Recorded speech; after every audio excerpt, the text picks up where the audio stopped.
그러면 저 안보 정책 관련 얘기를 조금만 더 해볼까요? 네. 네, 저 작년에 공개한 그 개혁신당 10대 정책을 보면 이제 한미동맹 강화를 목표로 제시했습니다. 근데 지금 미국이 너무 달라졌습니다. 아시는 것처럼 그 트럼프 행정부 출범 후에는 지금 미국이 동맹보다는 미국 우선주의 또 고립주의 성향이 굉장히 뚜렷한 그런 양상을 보이고 있는데요. 이 트럼프 행정부 만약 이제 대통령이 되신다면은 3년 정도 이제 그 임기가 겹치는데 이 트럼프 행정부를 상대로 어떻게 한미 동맹 강화라는 목표를 달성할 수 있을지 좀 보관이 있다면 설명해 주시죠. 이래서 저는 미국에서 살아본 경험이라는 것이 굉장히 중요하다는 생각을 합니다. 제가 미국에서 살아보면서 느꼈던 바로는 과거에는 중동 정책에 밀려가지고 대아시아 정책 또는 대한국 정책이라고 하는 것이 미국의 엘리트들 관심을 못 받았습니다. 제가 하버드대학교의 그 기라성 같은 학생들 사이에 있으면서도 한국에 대한 이슈가 한 번도 대화에 오르는 것을 못했거든요.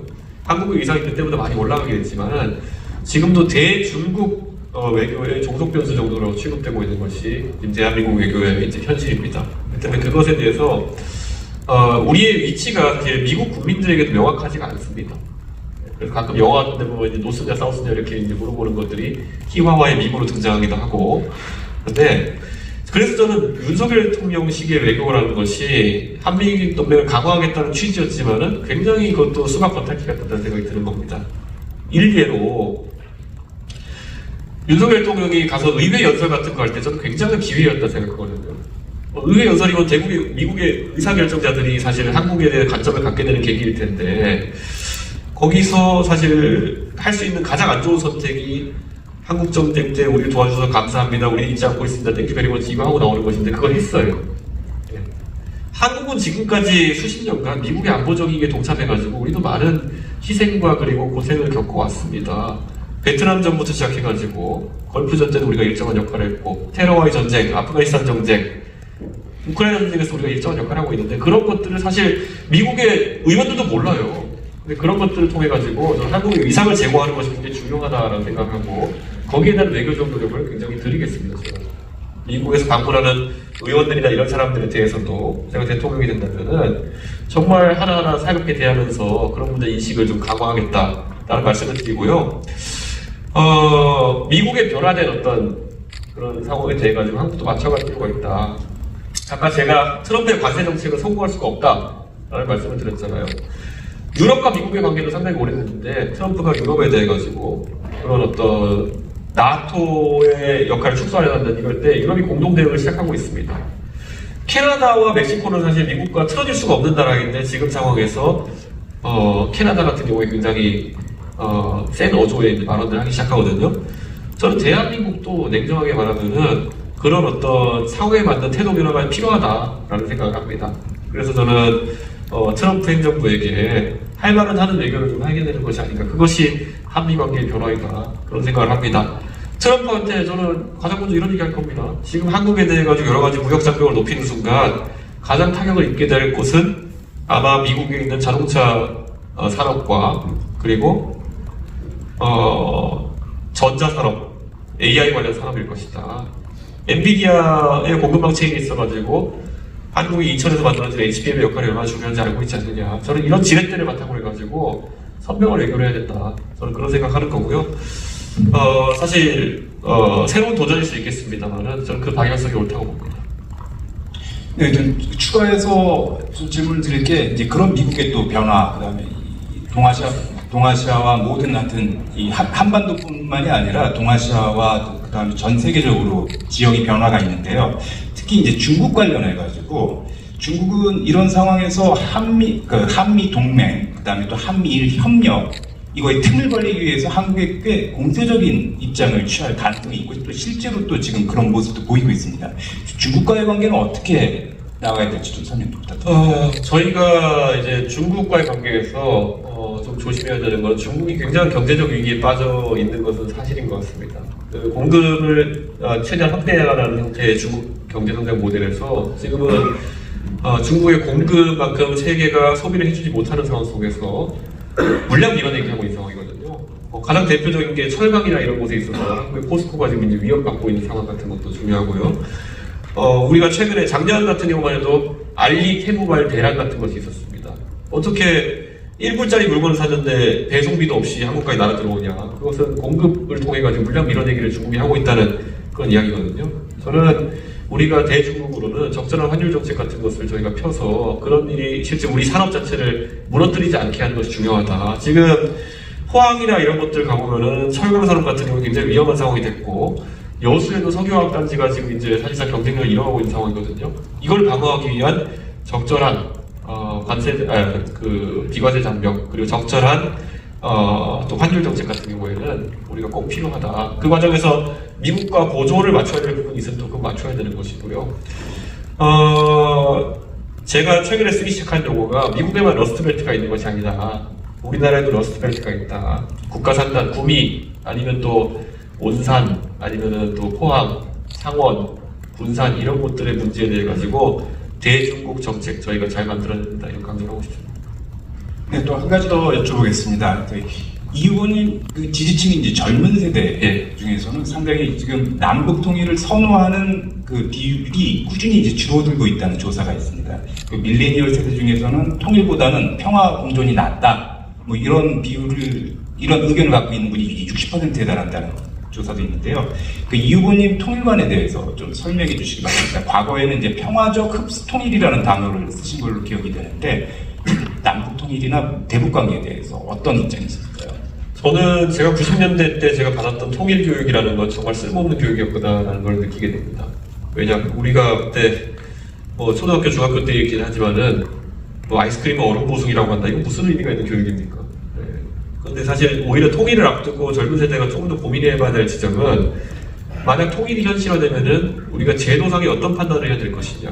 제가 가장 많이 던지는 화두가 통일이 됐다. 그럼 북한의 토지를 우리가 민간에 불화할 것이냐, 아니면 국가 소유를 두고 중국식 임대를 하느냐, 어떻게 할 것이냐 이런 것도 고민해봐야 된다.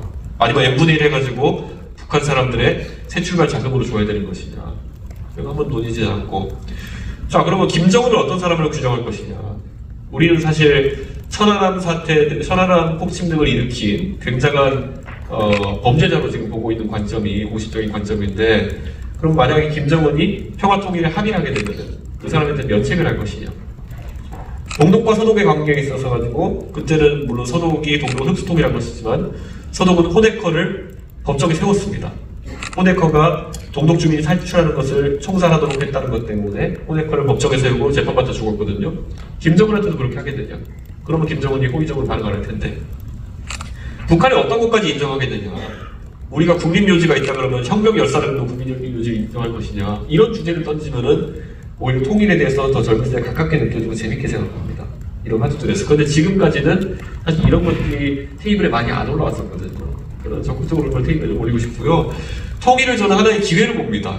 왜냐하면 지금 저출산이 고착화되어 있는 상황 속에서 소비 시장을 늘리고 노동인구를 다수 편입시킬 수 있는 방법의 하나로서 저는 통일의 긍정적인 측면을 보거든요. 그래서 일반적인 그 비용만을 생각하는 젊은 세대와는 좀 다른 관점을 가지고 있습니다. 그런데 이런 것들을 그래서 저만 해도 제가 40대 초반인데 됐는데 그 20, 30대와의 간극이 좀 있다 한다면 설득해 나가야 되는 거거든요.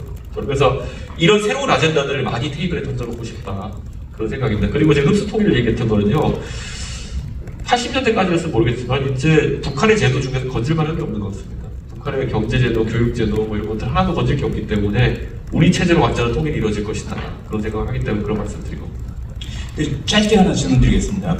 방금 김정은 국무위원장에 대해서 언급이 나와서 그런데 네. 얼마 전에 그 대통령이 될 경우 그 북한 김정은에게 조건 없이 대화를 제안하겠다라는 발언을 하신 적이 있는데요. 지금 핵무장을 한 김정은이 남북 관계를 적대적 관계로 규정하고 굉장히 위협적으로 나온 상황에서 이 대화라는 게 어떤 의미에서 이 대화를 제안하신 것인지 좀 배경을 설명해 주시죠. 저는 핵이라는 것은 결국 어느 정도 핵에 의한 공포에 의한 평화라는 걸 만들어낼 가능성도 있다고 봅니다. 저는 그런 의미에서 북한 핵을 긍정적으로 평가하는 건 아니지만은 오히려 김정은이 핵을 갖게 되는 순간 우리는 핵의 억지력을 강화해야 되는 것이고 우리가 일정한 핵의 억지력을 보유하게 되는 순간 저는 오히려 대화의 장이 만들어질 수 있다고 생각합니다. 예를 들어서 지금 그래서 윤석열 정부 때부터 우리가 노력했던 것이 지금 북한의 핵 투발 수단 중에서 대부분의 것들은 우리가 뭐 킬체인이라든지 아니면 요격 수단을 통해 가지고 막아낼 수 있다 생각하는데 딱 하나 지금 우리가 우려하는 것은 동해안을 통해서 북한의 SLBM에 탑수된 만약에 핵탄두가 밑으로 남해안으로 내려왔을 때 뒤에서 쏘면 우리가 어떻게 하느냐.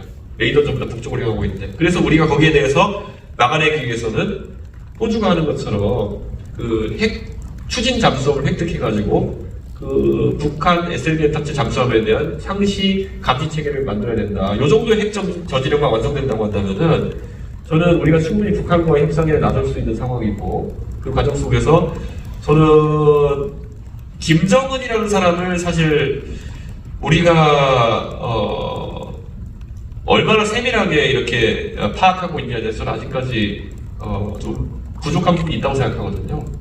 저는 김정은이랑 뭐 일부 정보에 따르면 나이차가 1살이고 나이차가 2살이고 이런 얘기가 있는데요.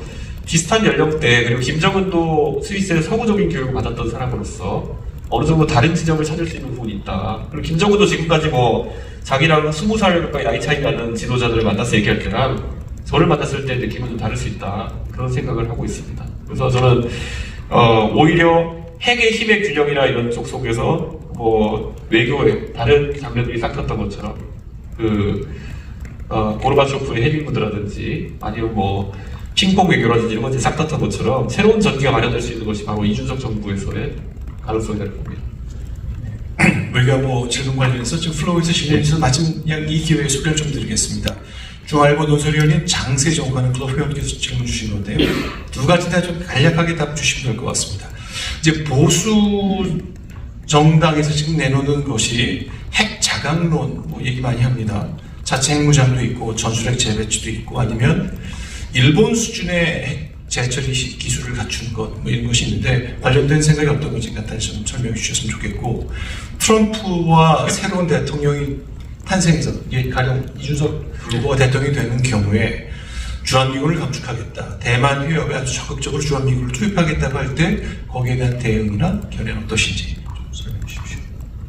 네, 어쨌든 보수 정당에서 핵 자강론이 나오는 것은 자연스럽다 이렇게 보는 것이 햇볕 정책이 실제 핵무장을 막아내지 못했다는 결과론적인 그런 과오가 있습니다. 또는 결함이 있습니다. 그렇기 때문에 우리도 그 상응할 만한 핵 억지 전력 또는 핵 무력을 가져야 된다는 그런 얘기가 나올 수 있는 것이고요.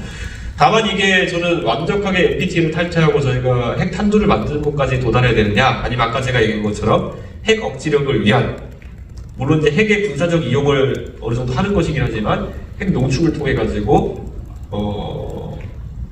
원자력 잠수함을 통한 핵 추진 잠수함을 통한 억지력을 만들어 나가느냐, 이게 1단계고요. 두 번째로는 핵 잠재력이라고 요즘 우리가 얘기하고 있는데 결국은 유사상 또는 긴장이 최고조로 올라갔을 때 우리가 NPT를 탈퇴하고 바로 이제 핵무기를 만들 수 있는 단계까지 도달하는데 걸리는 리드 타임을 단축해놓는 단계 정도까지 가는 것, 이게 있는데요. 저는 그 두 가지 정도는 충분히 우리가 검토해야 되지 않나 그런 생각을 합니다. 억지력으로서의 핵 추진 잠수함 그리고 핵 농축을 할 수 있을 만한 기술적인 어떤 그런 준비 또는 잠재적 준비 이런 것들은 필요하지 않나라는 생각이고요. 주한미군 같은 경우에는 저는 이것은 감축 여부가 오로지 미국의 안보적 이해에 따라서 결정될 것이라고 좀 예측하는 상황입니다. 실제로 과거에 그 이라크 전쟁이 발발하면서 상당한 수의 지상군 병력이 한국에서 이탈해가지고 아직까지 그것이 채워지지 않고 있는 상황이거든요. 저는 이것은 미국의 안보적 이익과 관련된 상황이고 대만과의 분쟁 가능성이나 이런 것들이 존재하는 상황 속에서 주한미군 철수가 크게 대두될 것 같지 않다 이런 생각이고, 그래서 저는 미국과 만약에 분담금 협상이라든지 이런 거 있다고 했을 때 우리가 너무 저자세로 나갈 필요는 없을 것이다 이런 생각을 하게 됩니다. 만약에 분담금 협상을 하게 된다면은 오히려 저는 이런 철수나 이런 압박의 위해서기보다는 아까 말했던 우리의 핵 억지력과 핵 잠재력을 확보하기 위한 협상의 수단으로 활용해야 된다 그런 생각하고 있습니다. 이준석 후보께서는 지금 대선 후보 중에 유일하게 이공계 출신이잖아요. 그리고 아까 기조연설에서도 말씀하셨듯이 그 과학기술에 대한 중요성을 계속 강조를 하셨습니다. 근데 지금은 일단 이제 이 후보께서 생각하시는 과학기술 핵심 정책이 뭔지, 그리고 아무리 좋은 정책이 나와도 지금처럼 의대에 대해서 그 선호가 집중되는 이 상황에서는 뭐 인재들을 양성할 수 있는 그 기회 자체가 굉장히 줄어들 것이고, 이거에 대한 이 현상에 대해서 어떻게 판단하시고 좀 대안은 어떻게 생각하시는지 궁금합니다. 그러니까 저는 윤석열 대통령의 의료 정책을 보면서 참 기가 막혔던 것이 참 저러기도 쉽지 않은데 민주당이 20년 동안 하고 싶었던 의대 증원을 윤석열 대통령이 받아가지고 자기 집에 수류탄을 터뜨린 거거든요. 저는 저런 사람은 처음 봤습니다. 남의 집 폭탄을 들고 와가지고 자기 집에 터뜨리는 사람은.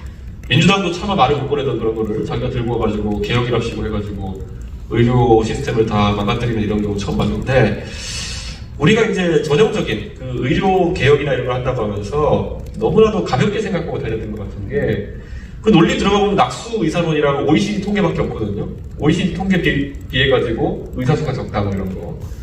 근데 그 선택적 통계 인용으로 인해가지고 우리 시스템 자체의 고유성을 이제 잃어버리게 되는 건데, OECD 통계에 따르면 우리나라 평균 수명이 제일 높은 나라 중에 하나예요.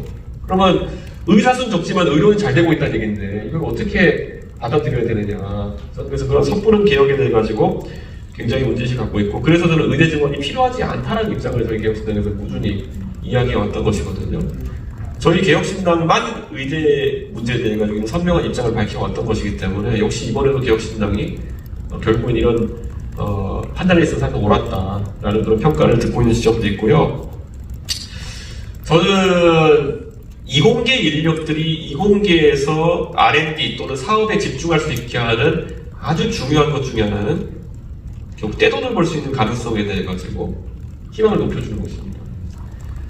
저도 이제 과학고등학교 출신이기 때문에 대한민국을 이끄는 영재들이, 어떤 제 친구들이 지금 와가지고 한 20년 흘러가지고 어떤 진로를 간다 이렇게 보면요, 안정지향적인 친구들은 의대를 갔고요. 조금은 떼돈을 벌고 싶은 욕망이라든지 아니면 대과학자가 되고 싶은 욕망이 있는 사람들에게는 그 과학의 길이라든지 사업의 길로 이제 가는 길들이 있었거든요. 저는 대한민국에서 우선 이공계 연구하는 사람들에게는 연구에 집중할 수 있도록, 우리가 물론 R&D 자금 같은 경우도 충분히 뿌려야 되는 경우도 있겠지만은, 지금 예를 들어 예술이나 체육 분야에 성과가 있는 사람들에게는 굉장한 포상금들이 주어지고 있습니다. 예를 들어 올림픽 메달 딴 사람들은 광고부터 해가지고 시작해서 상당한 경제적인 이득을 얻는 상황이 발생하고 있거든요. 저는 과학자나 이런 이공계 기술자들에게도 보면은 국가에서 상당한 수준의 포상금 제도를 운영해야 된다, 그런 생각하고 있습니다. 특히 기초과학이나 이런 데 종사하는 분들 같은 경우에는 세계 유명한 연구 학술지에다가 뭐 논문을 내고 그런 것들이 포인트가 돼가지고, 우리가 뭐 체육연금이라는 게 메달 따면 몇 점 이런 거 해가지고 나중에 연금 받는 거 아니겠습니까? 저는 과학기술인에 대해 가지고도 그 연구 성과에 대한 연금 적립을 할 수 있게 하는 것이 첫째로 굉장히 중요하다. 그래가지고 돈이 되는 연구, 아니면 내가 연구비 따오기 위한 연구를 위한 연구를 하는 것이 아니라 내가 일생의 업적을 만들어 보기 위한 그런 큰 꿈을 가진 연구가 좀 있었으면 좋겠고요. 떼돈 문제, 버는 문제는 이런 겁니다. 비즈니스 모델에 대해 가지고 우선 규제 때문에 뭔가 도전하는 것을 주저하게 되는 상황이 나오면 안 되는 거고요. 떼돈이라 하면요, 돈 좀 벌면은 괴롭히는 상황을 만들면 안 된다는 겁니다. 대한민국의 기업들이 겪는 상황이 뭐냐면요, 뭐 돈 좀 벌고 그래가지고 일간지에 이름 좀 나고 이러면은 바로 민주당의 을지로위원회 이런 데서 불러가지고 여러 가지 뭐 상임위에서 때리고 이러는 거 아니냐는 불안감이 있는 사람들이 있어요. 저는 그런데 가장 대표적인 예로 뭐 배달의 민족 김봉진 대표 이런 사람들은 회사 한창 성장해가지고 유니콘 기업 된다 이런 소리 나오자마자 회사 팔고 갔잖아요. 왜 그렇겠습니까? 플랫폼 기업이고 배달 산업 이런 곳을 건드리는데, 뭐 제 추측입니다. 만약에 이 사업이 계속 성장하게 되면은 바로 한동이나 민주당의 뭐 그런 을지로위원회 이런 데 불러가지고 매일 때릴 거 아닙니까? 수수료 인하해라 뭐 이런 거 시작해가지고, 저는 이런 사업에 있어가지고 여러 가지 제약을 거는 상황 자체가 한국의 사업하기 어려운 환경을 만들고 있다. 저는 그런 생각하는 겁니다. 일론 머스크 같은 사람을 보면요, 저런 사람이 연쇄 창업자의 대표적인 사례거든요. 저 사람은 괴짜지만 일생의 그 본인의 목표가 돈 벌어가지고 그 돈으로 다른 거 한번 해보고 싶은 거 하고, 때로는 실패하고 돈 날리고 다음에 또 새로운 거 하고 싶어 하고 이런 건데요. 한국에는 그 기회가 사업가들에게 주어지지 않는다는 거. 돈 좀 벌면 바로 손 벌리고 들어오고 일자리 창출에 참여해라 기업에서 압박하고. 저는 대한민국의 기업이 앞으로 사회적으로 해야 될 책무라고 하는 것은, 유일한 책무는 법인세 똑바로 내는 것, 그거 외에 다른 책무는 없도록 하겠다. 그게 저의 공약입니다.